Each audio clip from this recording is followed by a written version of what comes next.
Hey guys, this is Dan with Gears and Gadgets. Thanks for tuning in. Boy, it has been a busy 4 weeks. I've been in Nashville, Pioneer Town, California, St. Louis, and Dallas. So basically every week I've had somewhere to be. Most of that travel has been for my full-time job, but Pioneer Town, that was for the Razor event that I went to. I have another video coming out for that. This video is sponsored by Custom Dynamics. They sell LED lighting for Harley-Davidson's Indian motorcycles. I suggest you check them out. I do run Custom Dynamics on my bike. They sent them out to me a few years ago now. I love them. They're a great product.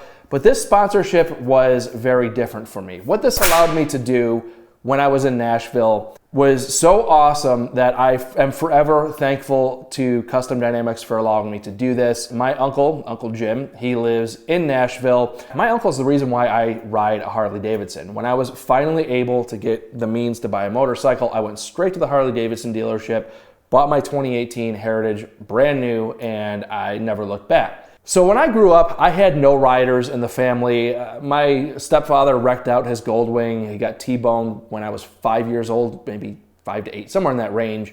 Broke his arm, never bought another bike again. It wasn't until I was 18, my uncle bought his, was a 2000 Sportster 883.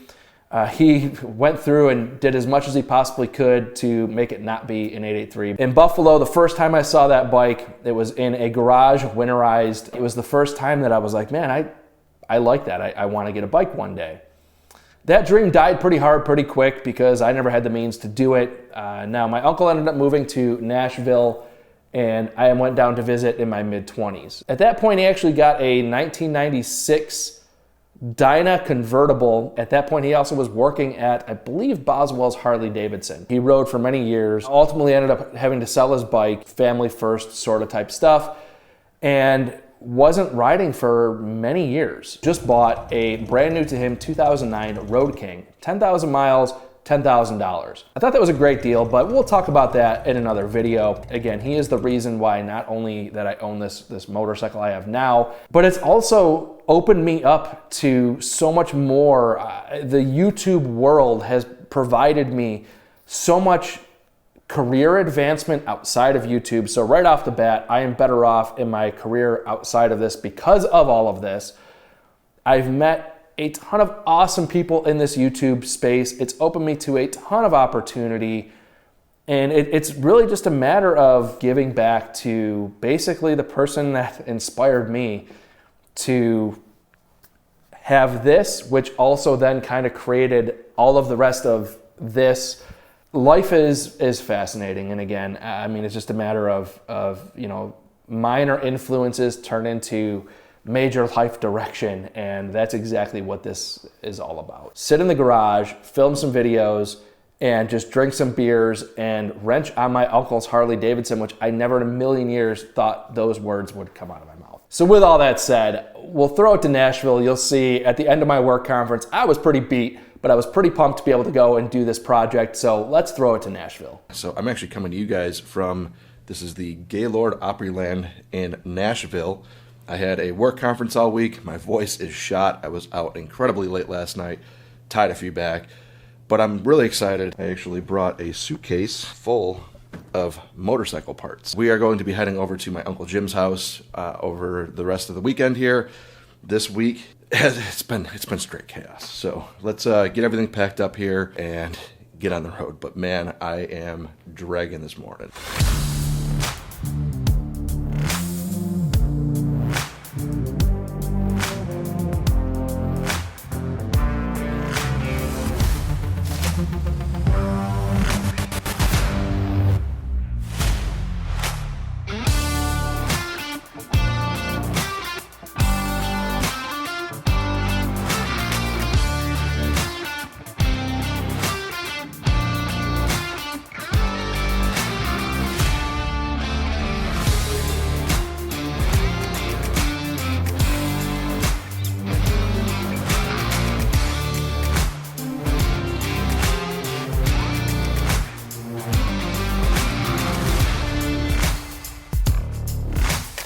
That difference between the halogens and the LEDs is just absolutely night and day. in my opinion, it puts that 2009 Road King right up there with a 2023. Now, of course, you don't have the same M8 power plant, so you're not getting as much power and all that, but a lot of this narrative gets corrupted on YouTube. You guys are always presented with the newest, biggest, baddest thing on the market because as a creator, that's what gets us the views, is talking about the new thing. Ultimately, going back to my uncle, what I consider to be a real normal rider, not doing it in the YouTube world, that 2009 with that lighting upgrade it's it. I mean, it's fantastic. The thing looks sick. So we'll talk through the installation in a moment, but I do want to talk about the products that were used, and I will link in the description down below all of this stuff from Custom Dynamics. But we did the 7-inch chrome ProBeam LED headlamp, the 4.5-inch passing lamps, again, ProBeam products, the turn signals, all ProBeam LEDs, front and rear. Also did the ProBeam squareback tail light, the amber fender tip, and there was a signal stabilizer, which is necessary for getting rid of hyperflash. And again, it was all so simple to install. I was a little bit worried about pulling off the headlamps. I've never done that before. Honestly, it's so simple that it's just a matter of a couple screws. Anybody can do this upfit. But I was actually honestly more concerned and stressed out about just working on somebody else's bike. I've never done that before. It's always been wrenching on my own. And just dropping a screwdriver or accidentally holding a screwdriver in your hand and kind of swinging an arm and catching, paint or something like that. Things that I was just hyper aware of, but at the end of the day, all very basic type stuff. I like the amber lights that help kind of break up the sight lines a little bit. Personally, I think that's safer coming down the highway. It gives you a clear delineation of, something different. When you have just nothing but white light on the front of the bike, I think it just is hard to distinguish what's even coming down the road. Especially at night, it can be such a bright source of light that maybe it's just a vehicle really far on the road with its high beams on.